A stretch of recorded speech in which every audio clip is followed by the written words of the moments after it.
is like a treasure in the hidden field. Matthew 13 verse 44. Magandang oras mga katiyats, mga ka-treasure hunter sa buong Pilipinas, Luzon, Visayas at Mindanao. Meron tayong video galing kay Richard Pusikit, isang magaling din to maghanap ng mga treasure marker. Karamihan ng kanyang nakita ay mga legit. So merong mata si Richard para sa mga treasures. At sana try mo rin maghukay para ang swerte ay malapit lang. Okay, so itong sign na ito, itong marker na ito, ang treasure diyan ay on the spot. Merong kunting hindi siya eksaktong treasure in front. Ito yung isang treasure in front, treasure under na symbol. Pero ang problema kasi niyan ay medyo offset yung dot. So medyo hindi siya nasisentro. Mamaya atin yan ipaliwanag sa ating ilustrasyon. At meron din isang sign dito. At meron ding padala sa atin na video, isang marker din, isang sign na may treasure galing kay Vernon Labial. So atin to bigyan din ng partial analysis pagkatapos natin to panoorin. Okay, so umpisahan natin sa video ni Richard. Panoorin at pakinggan natin ang kanilang sinabi tungkol dito. Isang dot, tapos may guhit papunta doon, tapos may nakaganon pa nakataas pa ganyan Ayan naman, ayan yung klaro na yan pataas yan malalim po yan, malalim pagkabutis yan ay pagkaguhit. Ayan po yung bato. Tapos ayan, ilang punong kawayan yan. Kawayan na, likod niya. Napakarami pong kawayan dito sa bundok na ito. Pakita ko naman po sa inyo yung bato, yung taas. Ito yung taas. Ayan, ito. Ayan Tapos dun, ewan ko kung napansin nyo, may isa pa dun may isang guhit dyan wait lang, mas kaya ayan po yung taas ito, ayan may isa pang tapos may isa pa dyan, ayan, at saka ayan, ayun laki ng bato ito, ano laki po, ayan sa ibabaw na to. Ewan ko lang kung meron pa dyan sa ibabaw na yan, kung may mga kasamahan pa ito dyan. Dito naman po yung kanyang harap, kung saan siya nakaharap. Ayan, dyan naman siya nakaharap tingnan natin yung tinuturo nito. Yung tinuturo nito, tingnan natin yung dot na ito, kung saan siya. Dito, doon ba o doon sa isang yan. Tingnan natin dito kung ano meron sa tinuturo nito. Hindi naman sabihin natin ito. Ayan tinuturo mo nga.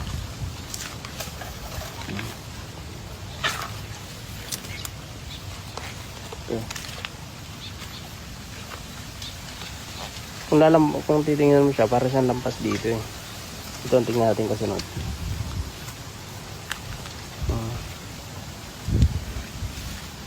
Ano siya? Ayan, parang tapos harap siya dun. Dito. Harap siya dito. Ito. Harap siya dito. Meron dito. Ayan, dalawa pala mahabang bato na yan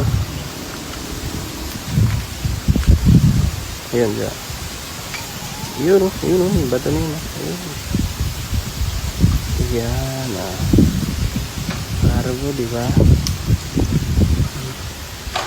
Ito, ewan ko lang kung matandaan na tong anong to. Puno na to. Kasi alam ko, sanga-sanga na lang yan eh. Yung marker. Kaya sa unahan guys na ay mga kawayan da, naglinya ng mga kawayan da. Naanay dire sa kilid sa sapa. Sada kay siya nga pagkahimo guys oh. Naka-inbox siya, pero tanaw nimo siya mura siya og letter C nga nakabaliktad. Pero kani siya heart shape gini siya na raw. Dito siya nakaatubang sa ibabaw nga parte kani sa kuan diaw sa may mga kawayan. Okay. Ini siya nga sign guys ang heart nga naka-inbox. Nara siya guys oh. Heart siya porma. Legit kani siya nga marker guys. Araw. Okay, so unahin natin tong kay Richard. Kay Richard Pusikit. Search nyo rin ang kanyang Facebook, Richard Pusikit. Magagandang marker yung mga natagpuan niya sa kabundukan. Kaya pwedeng sa lugar nyo, baka swertihin kayo ang napuntahan niya. Okay, so ito ang marker na isa sa magandang marker. Ang may dot sa ibabaw at may linya sa ibaba. Ngayon, ang ano kasi nito, kung equal ang nasa sentro talaga, ang nasa gitna, ang dot nasa gitna siya ng linya, yan ay treasure in front. Dito lang yan sa harapan. Ngayon, medyo offset kasi siya. Ang dot ay medyo, ayan o, medyo mahaba yung linya sa kanan. And then, meron pa siyang dinagdag dito na sign na nakaganyan, no? Yung linya. At dito sa bandang kaliwa ay merong ano bang itsura nun ito? So, merong isang pahabang linya na pababa. So, nakaganyan. At sa unahan ay parang nakaganito. Ayan. So ito mga ano to, mga supporting directions ng item. Inulit-ulit niya eh. Pero ito yung pinaka main na marker. At nakita nyo rin ay merong sa harapan na bato na maganda rin kasi merong marka ang bato na to eh. So, ipagpalagay natin na itong dot ay isang mata, baka ibang klaseng code ang ginamit dito. Hindi yung nalaman ko. So, kung ito ay isang mata, pwede ngang nakatingin siya dito. Tingnan natin ang bato diyan ha. So, ito yung bato na tinitingnan niya. Ang big boulder marker ay narito. So, ito yung tinitingnan niya ng yung isang mata, parang cyclope. So merong nakaano diyan, no? Letter C yan. So ang letter C is treasure under the rock. Pwedeng ginamit to na ano eh, na final marker. Halimbawa, ito yung ground, ito yung lupa. And then dito yung bato nakalagay na may letter C. So, directly sa kanya kaagad. Pwede rin kung saan nakaharap tong C ay dito maghukay banda. Pero isang hukay lang yan. Lakihan nyo lang. 2 by 2 meters pwede na. 2 by 2 meters ang hukay under dyan.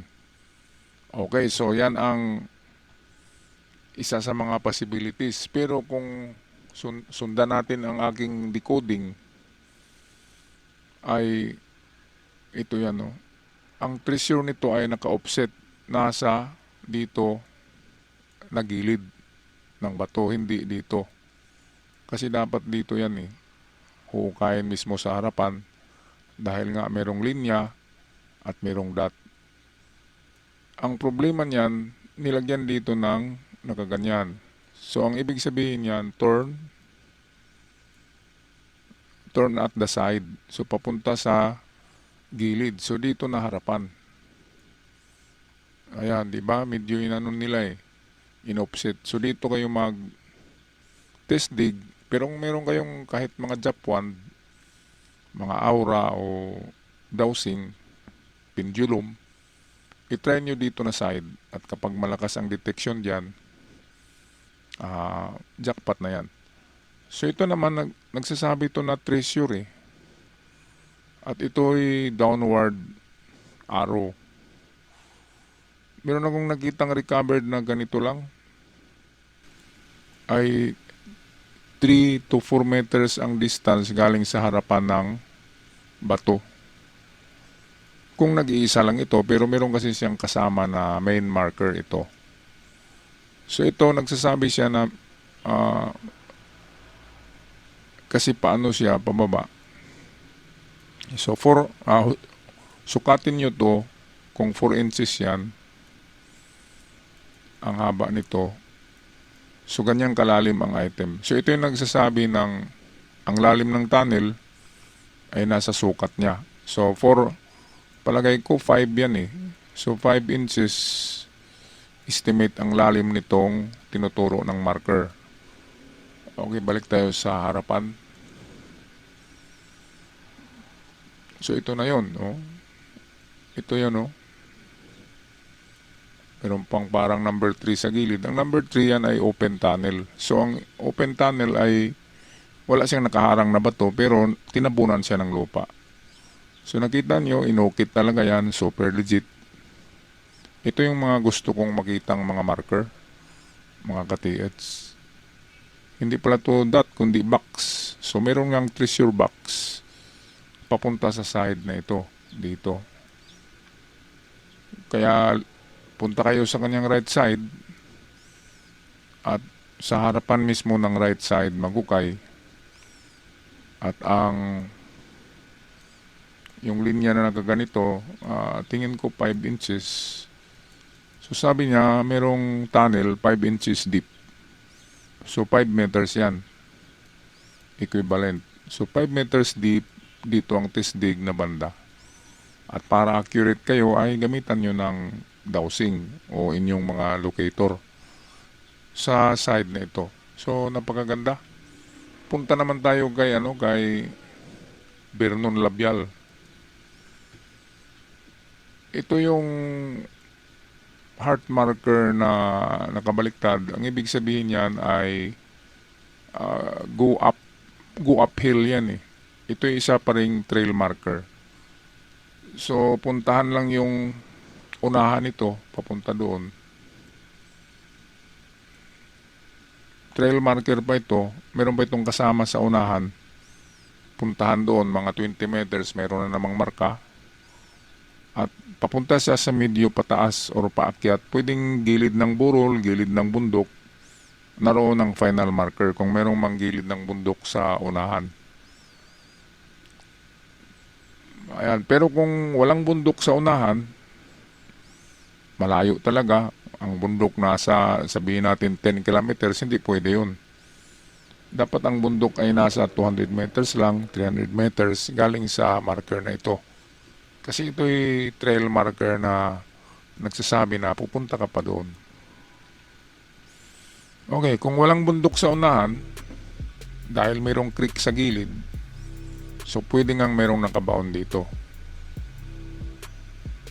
So kung walang bundok ay ito kasi pwedeng combination ito ng entrance at saka heart. Ito yung entrance na sign